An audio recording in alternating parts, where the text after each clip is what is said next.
Hi, so this is a tutorial on, I guess, what I'll call wave boxing. It's similar to shadow boxing, but it is specifically for, it's for a lot of different things. It's for practicing flow state, but it's primarily for understanding power generation. And by power generation, I mean that in the effortless sense.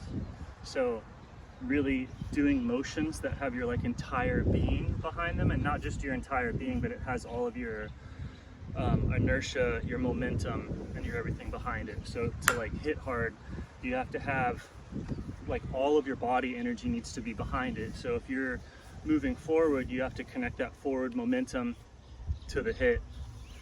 And if you want to hit hard, you have to somehow get all of your body moving and then get the hit behind that body movement, or get the body movement behind the hit. So to start off, a big thing would be let's say that you wanted to really throw a hard punch or a hard jab. What do you have there to work with is this energy shift, this weight shift. So as you feel the weight going, feel what it's like to get that weight behind your hit. And so really feeling this, you can feel it. You just get the weight behind the hit, and you can only go so fast. You can only hit as fast as your weight can shift.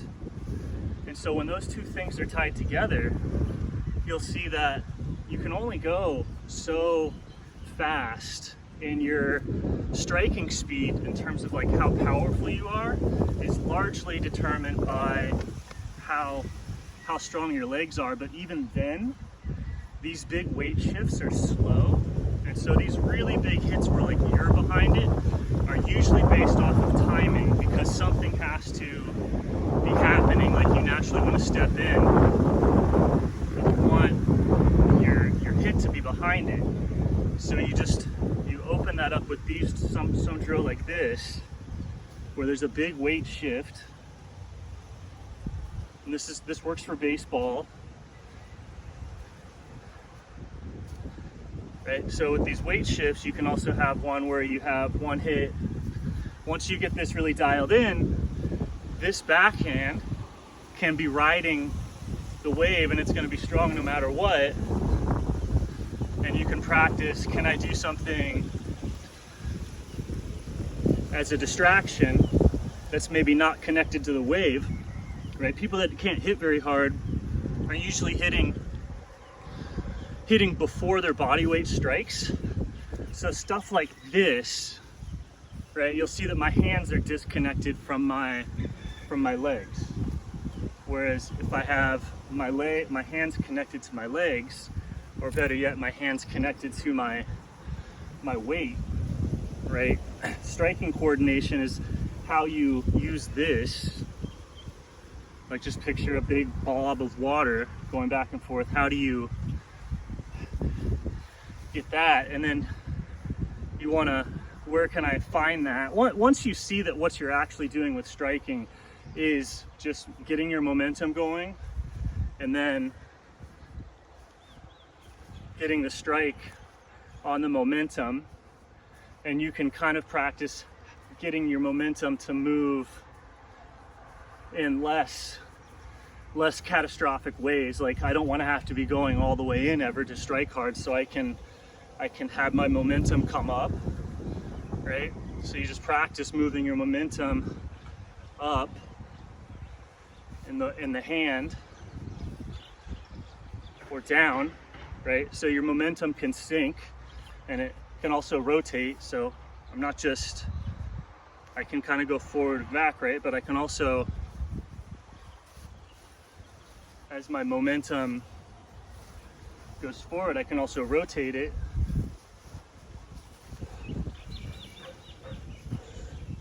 And then that rotational momentum, if you actually get the knuckles, just get the tip of the knuckles, the thing that you're running into the person with, to be in alignment with momentum, you don't have to worry about oh, did the toe twist, or did the heels ground in this particular way, or any of this other physical technique. You're just spend a day or 20 minutes okay, forward, back, right? And so if you attach something to your backwards momentum, even if you're retreating and you make contact as they come in, if you're going back, connecting it to backwards momentum will, when you hit, your whole momentum is connected, so it'll still affect them like running into a wall. Whereas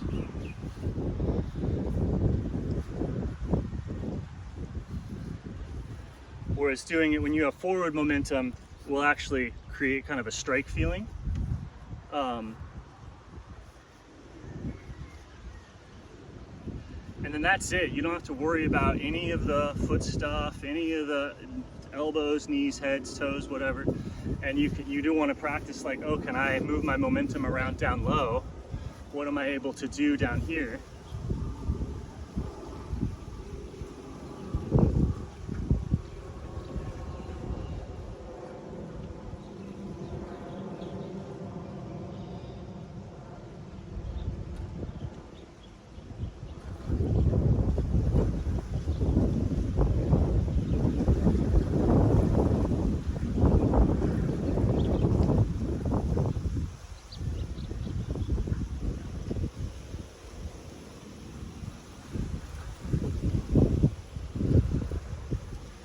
Tweakers. But the main technique thing, if you're doing wave boxing, is find the wave. The wave goes forward and backwards, and the wave can rotate, right? And then the hit, you're just practicing having the hit ride the wave. So notice with kicks, the wave's coming, and then you kind of have to keep stepping forward. You'll find that if you connect your motions to the wave, you'll start to intuitively see all the different ways that people have coached for the correct form. You'll be like, oh, that's why correct form looks that way. But correct form is just connecting the motion to the wave, making the body like a single coherent whole. Hi. Good. Yeah, just the kind of hanging out and lingering is kind of distracting me. Do you need something? What?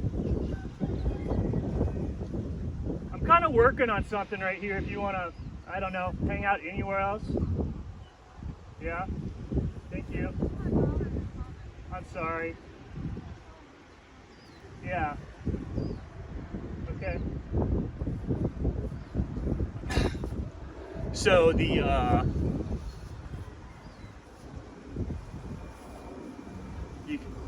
can only go so fast, right? So the wave boxing underneath is really feeling what it, and that's why big dudes, when physically big dudes, they have to move down here. They can only move so fast. And then skinny, wiry dudes can disconnect from that mass. They're not carrying that mass in their body, so they can be on it and kind of doing all this other weird stuff. And you'll see that different fighting styles or phenotypes or whatever is based off of how much of this wave is in them or not. But everyone's fundamentally dealing with moving about the same amount of energetic mass. Some people have it mental, some people have it physical, but it's all there, and you can only go as fast as the whole thing can move.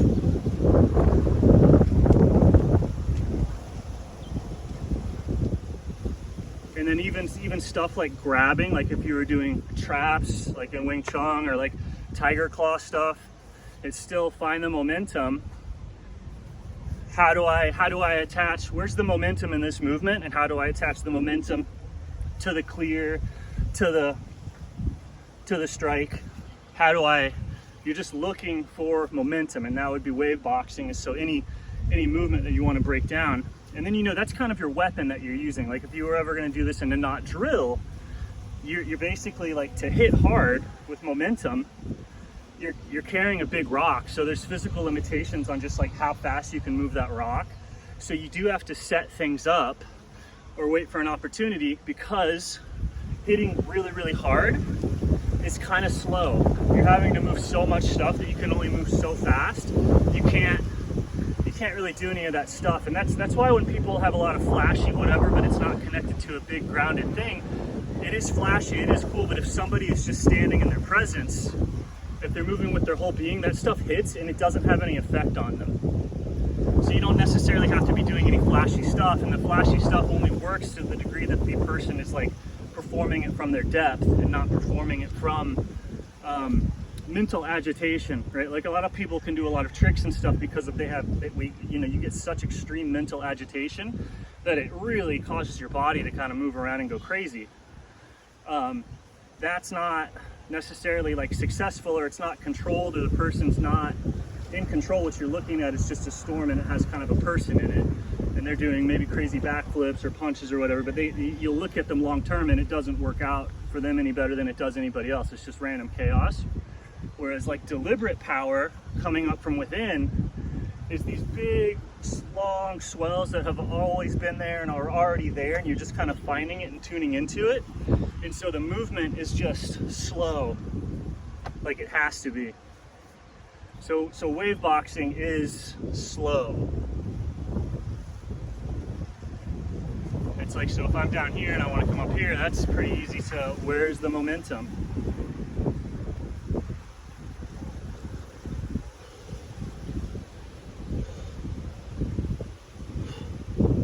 Right.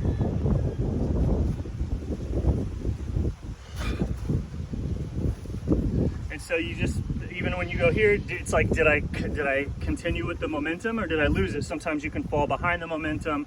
Sometimes you can outrace it, but you can just say momentum, momentum, cool, I had it.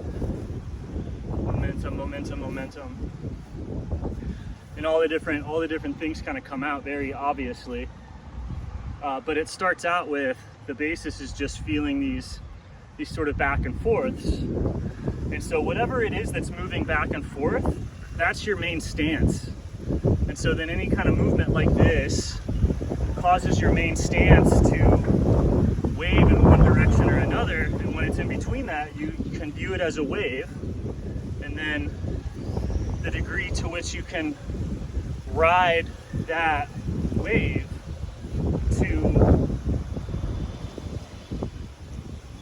right, this is a wave riding drill. You're going to do arm spirals.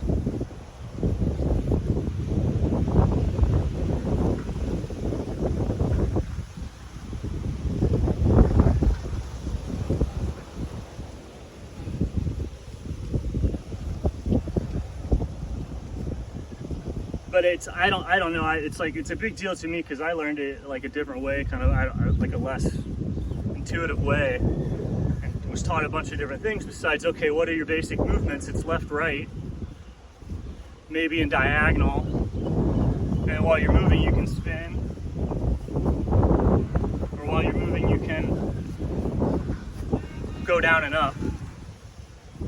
And so as you're going down and up while you're spinning or while you're moving back and forth, there's momentum there. So you just study that momentum and then connect that momentum to something functional like a strike, or even you could do this for cartwheels, and you want to just stay with that momentum right behind you. So it always feels like you're slowing down a little bit. There's a big component to weighting, and that's why they say like fast is slow and slow is powerful. It's this big wave underneath, and when you're doing stuff like this, it's just not, even if it's structurally timed right, like if you did all the techniques right, you can still you can still not be doing it. And then your power is just limited to either your mental agitation or your repetitive muscular strength that you've done from doing it over and over again. And it's not this thing where it's right there. And then that's also flow state. So like what people think is flow state is like, it's when they have a nice wave, there's a big current, and then they jump in that area, like be it a race or a competition or whatever. And because of the big current of the competition or the event, plus their basic swimming ability, they kind of get swept along into like a high level of performance, and people call that flow state. But flow state is actually just staying with whatever the water is doing. And so you want it to be calm, but you can do stuff like this to introduce like gentle agitations, waves, and then surf those waves. And then of course, if you want to go put yourself into an extreme situation like big waves, sporting event or whatever, you can use this drilling stuff that you found to stick to it. And then that event or that mental agitation, that collective focus that's changing the very nature of being in that area that we would call like a track event or a fight or a swim meet or something like that. That's changed. Your psychic environment is changed at these events just because of everybody's intention of what's going on.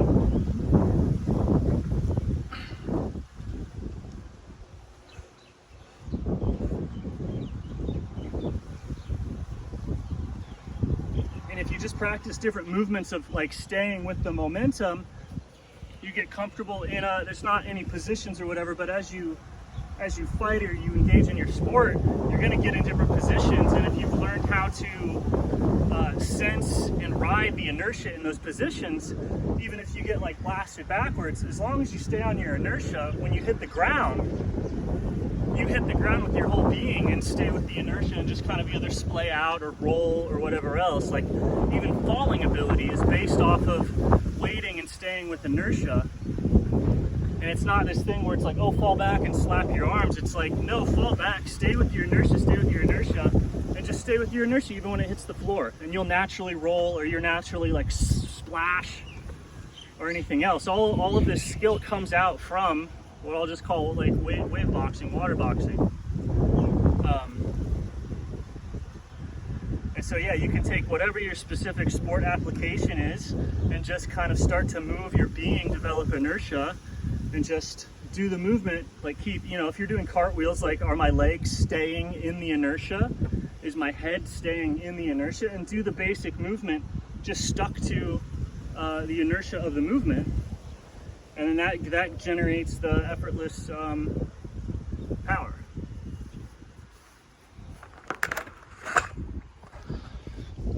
And so that's what I would call, wave boxing.